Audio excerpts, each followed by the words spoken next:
Hey everyone, this is Eric. I just got back from seeing the Lords of Salem.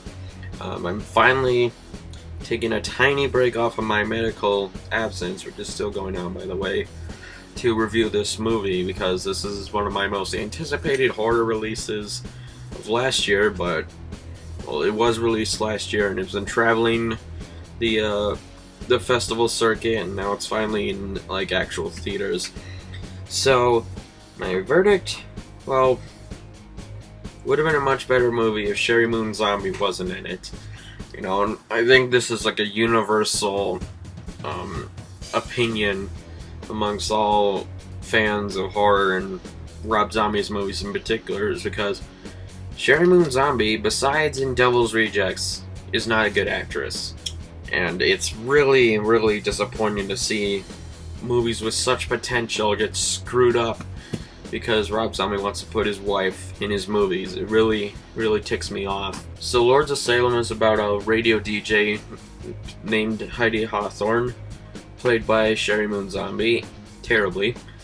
And she basically falls into this whole mess where this band called the Lords from Salem, that's not their name is just the Lords, but they're a Salem band, and they play the radio station plays one of their new songs on the show, and it starts screwing up with Heidi's mind or whatever. So I'm not gonna tell you why, because that would spoil the movie for you. But yeah, the thing that this movie is really strong in is its style and its visuals. It's very reminiscent of Stanley Kubrick's The Shining and Eyes Wide Shut. It's just so bizarre. It's really, really an interesting movie to watch. It's really interesting. It's a really cool looking movie. But the thing is, Sherry Moon Zombie just screws everything up. It really, really pisses me off. This was probably her worst performance of all. And it makes me sad because this could have been Rob Zombie's best movie. If they just got a different person to play Heidi Hawthorne, the movie would have been better. Rob Zombie's direction, really good. Again, he's really good at articulating what he wants in his movies, and just like his music, it creates a visual image, or you know, it's visual storytelling at its finest as far as recent films go. And again, it's very reminiscent of Stanley Kubrick and how he told his stories with visuals.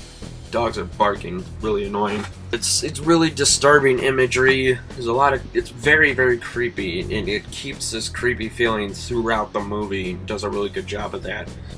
It's just something you really need to see to believe.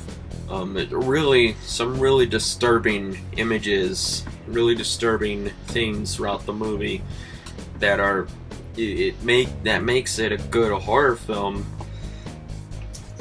If you take out Sherry Moon Zombie, she really just brought the movie down for me. If you are offended by nudity, I would not watch the movie because there's a lot of nudity in it. Not as in like sex, but as in just, you know, nudity, you know. And at the very end of the movie, there's a very graphic, very disturbing scene, or a little group of shots. And again, I'm not going to tell you what it is. I'm pretty sure you'll know what I mean when you watch it.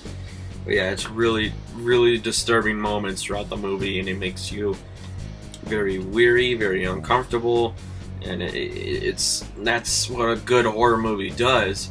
But again, the acting suffers. However, Ken Foree has a small role in it. He's good. Dee Wallace, you know, from Cujo and The Howling, she was in there. She plays one of the three witches, if you will. They're not necessarily witches, but they act like them. But yeah, Dee Wallace plays one of them, and Sid Haig actually has a cameo.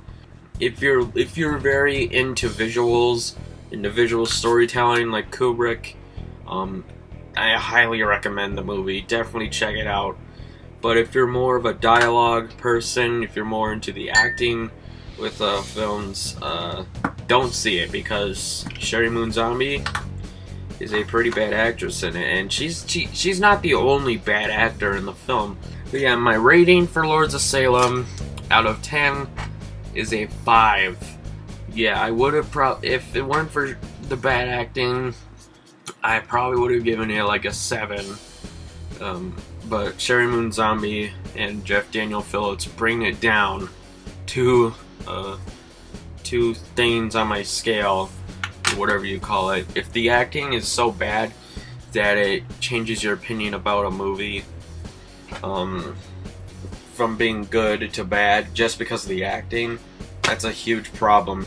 I just wish this movie would have better actors. Yeah, it could have been really good. Really good. It was the same thing with the Texas Chainsaw 3D movie.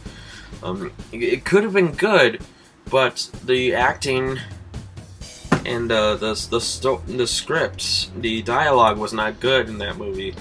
Neither was, and it was the same case for Lords of Salem, and I'm very bummed about that because I was really looking forward to this. So yeah, thanks again for watching. Don't forget to comment, like, and subscribe. I have no clue when my next video is going to be, but I'm pretty sure it's going to be at the end of May because I just got some DVDs, so I'll probably be doing a DVD update for the month of May. So yeah, thanks again for watching. I'll see you guys next time.